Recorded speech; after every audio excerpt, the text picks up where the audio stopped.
I just find this bit really sad. Like, why do you do this to me? Anyway, hello, welcome back to my channel. It's Monday. I'm feeling pretty good. Had a nice weekend, ate lots of food. That's my camera wonky. Generally, when I eat a lot of food, that's a good time for me. If you're new to my channel, thank you for... You know what, guys, I just feel like I'm really bad at doing these sit down talking videos, but I want to bring some value to my channel. I don't just want it to be vlogging what I eat and getting interrupted by idiots with too much muscle. Do you realise how retarded you look on my... I probably say something retarded all the time. And something that I get asked about a lot is building muscle, how to get into the gym, lifting weights and things like that. So I wanted to do a beginner's guide to lifting, because I believe that it is one of the best things you can do for yourself, not only physically but mentally as well. The benefits are numerous when it comes to lifting. It prevents you from getting osteoporosis and helps with bone density. The more muscle you have, the more energy it takes to maintain, so the more calories you're burning at rest, so the more food you get to eat.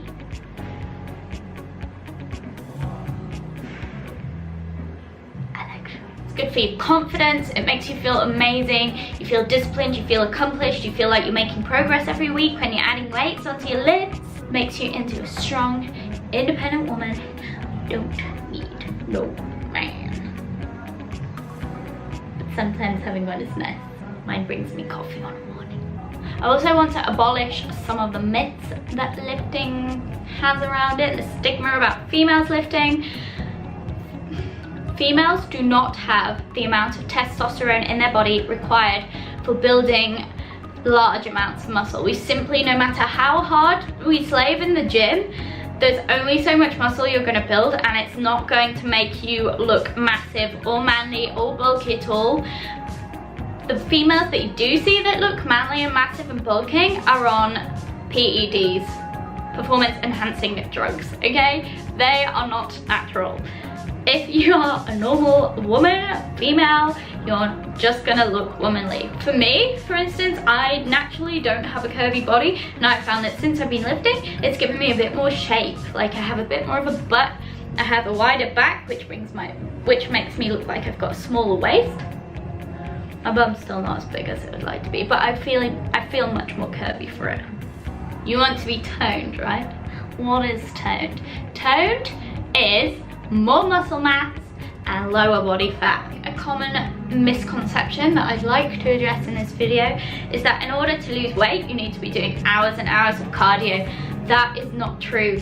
You can lose weight by doing that, but you won't get the definition and the tone that lifting will give you. Cardio and lifting is a great pair for leaning out, because you will have the definition underneath the fat. Whereas if you are just running on a treadmill or doing cardio, you probably will get that skinny fat look that we're all trying to avoid. It's also not very healthy as well. And with the lifting, you'll see the results quicker. In order to build your muscle, you need to eat. Ladies, eating less will not make you look better, I promise you that. Once I started upping my calories and actually eating a decent amount of carbohydrates in my diet, my body went to the next level. I'm not saying that I look amazing now, I'm happy with my body, but like, I leaned out in my middle section, which is where I hold most of my weight. You can see much more definition, and generally I have more energy for life as well. If you are new to lifting, then you have the added bonus of newbie gains. That means that you have the ability to build more muscle in a shorter amount of time than someone who has been lifting for a long time. For instance, me, I could probably only put half a pound to a pound of muscle on per year, whereas in the first 6 months to year of lifting with a new female, I think it's about 10 to 12 pounds of muscle. So doing this now and doing it right is going to give you that foundation that I unfortunately missed out on because I was doing things wrong when I started. I would highly recommend making the most of this first 6 months to a year to building as much muscle as you can. I promise it won't look manly. And in order to do that, with your lifting, you need to be eating. You want to be eating enough protein to help your muscles build and recover, and you want to be eating enough carbohydrates so that you've got the energy. They'll also help with muscle building. They'll give you the energy to train, and you need to be eating a decent amount of healthy fats as well. Healthy fats help with hormone production, so they keep everything regulating within your body. Later on, I'm going to take you upstairs and I'm going to take you through a full body beginner's workout. So I'm going to keep the exercises nice and simple, and then as I go on with this series, I want to make a bit of a series out of it. We can add in different variables to switch up your training a little bit. So with the format of this workout, I'm going to keep it really basic. We're just going to do basic sets in the hypertrophy rep range, which is for muscle growth. So 8 to 15 reps, okay? What you want to think about when you are performing the exercises that I'm about to show you is mind-muscle connection. It's absolutely crucial that you are activating the muscles that you're trying to work. If the muscles that you're trying to activate aren't being activated whilst you're training, you're probably using something else, and the benefit of that exercise is lost, and you could be doing yourself injury somewhere else. So mind-muscle connection, focus on contracting that muscle when you're doing the exercise. Equally as important as mind-muscle connection is your form. If you aren't performing your exercise with correct form, same thing as before, you're activating different muscles and you can do yourself some injury. So in order to get the most out of your workout, you want to be doing it with good form. So take note of the positions that I hold my bodies in. I will probably write cues on the screen, or maybe do a voiceover. I've never done one before. Make sure you're looking at my body when I do it, and then when you repeat the exercises in the gym, try and get in front of a mirror or do it with a partner so you can correct each other, or you can correct yourself in the mirror. The mirror is your friend. Don't be afraid to look at yourself and check your form. You're there for you at the end of the day. Don't worry about people looking at you. They're all busy looking at themselves. You're there for you. Third point, it's got to be challenging. If you aren't feeling the burn and really struggling to complete the last 3 or so reps, then you're not going to be doing anything to your body. You need to be really feeling it towards the end of your set. If you could do another 15 reps, say, up the weight, do it harder. Make sure it's hard to complete the amount of reps. Don't compromise your form, but make sure that you are struggling towards the end. I'm going to leave it there because I've been rambling on for ages. I'll probably cut a load of it out, as I always do, because I talk so much crap.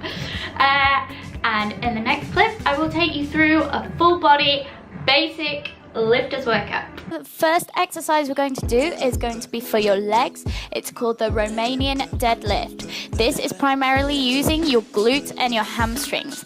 What you want to remember when you're doing these is to keep your shoulders down and back, your core nice and tight, and then you're hinging forwards from your hips, maintaining a nice neutral spine.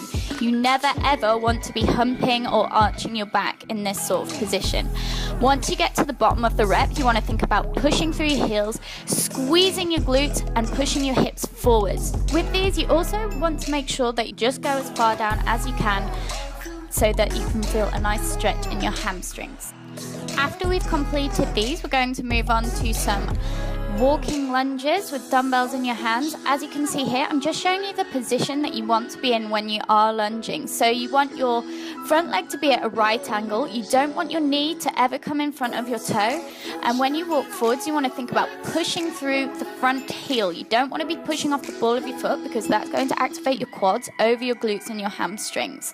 When you do go down as well, think about squeezing that back glute. So you're squeezing that back glute and pushing through the heel to come up.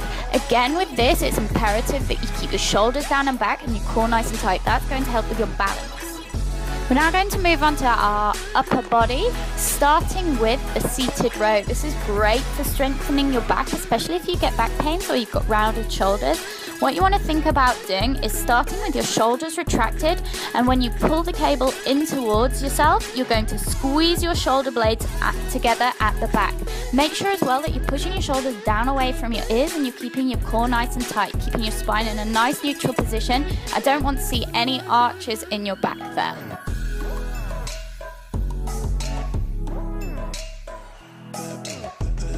Next up is your press ups. Now here I'm showing you 3 ways that you can do it. So the first one, this is the beginner's version. So if you struggle to do a 3/4 or a full, go with that one.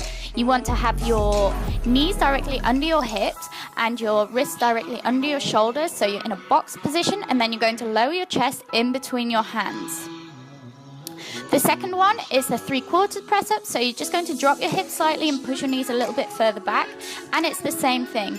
What I'm going to show you later on some do's and don'ts of the press ups, but this is how you do it correctly.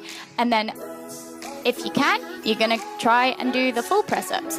With these, again, you want your wrists directly under your shoulders, core nice and tight, and keeping your hips in line with your body. Don't leave your butt behind, people. Try and get as low as you can, and then push through your palms on the way back up. Now, as you can see, I'm doing them the wrong ways. This is an example of how not to do your press ups. If you are doing it like that, you're not doing them properly.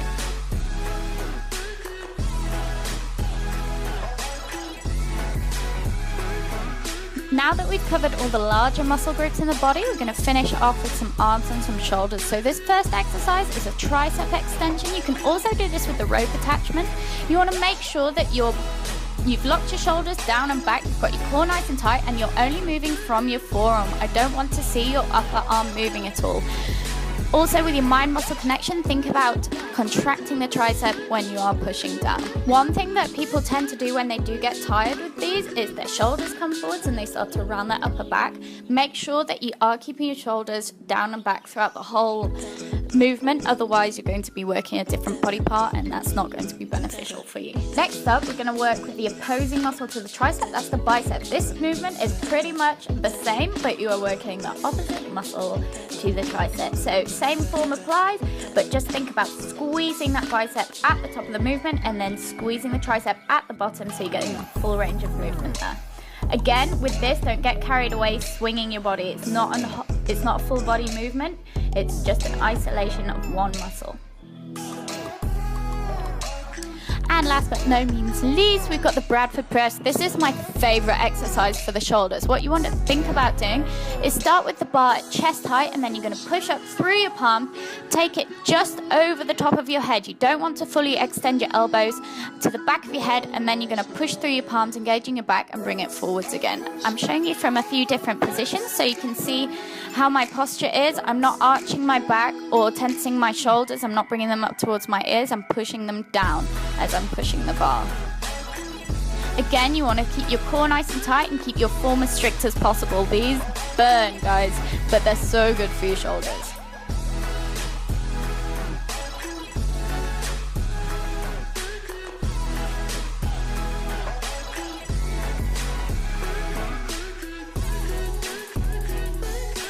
Hey guys, that is going to conclude it for today's video. I really hope you've enjoyed it and you've got something from it. If you're a beginner and you do try the workout, please let me know how it goes. I'd love to know. Also, I do offer online coaching as a service. If any of you are really wanting to get into lifting seriously, I would absolutely love to have you on board. So drop me an email, the link's down below in the description box, and tell me why you think we would make a great team. Another option, it has been on my website for a while, I just haven't pushed it because my life has been so hectic, but I have a 3-month guide called Girls Who Lift. It's now live on my website, there for you to buy. If you are a beginner and you're looking for a little bit of structure in your training and you want to also look at all the other aspects of living a healthy, fit lifestyle, then that is the guide for you. I will leave the link in the description box below. Thank you so much for watching, guys. I really appreciate your support always. If you did enjoy the video, please feel free to give it a thumbs up on the way out, and I will see you in the next one.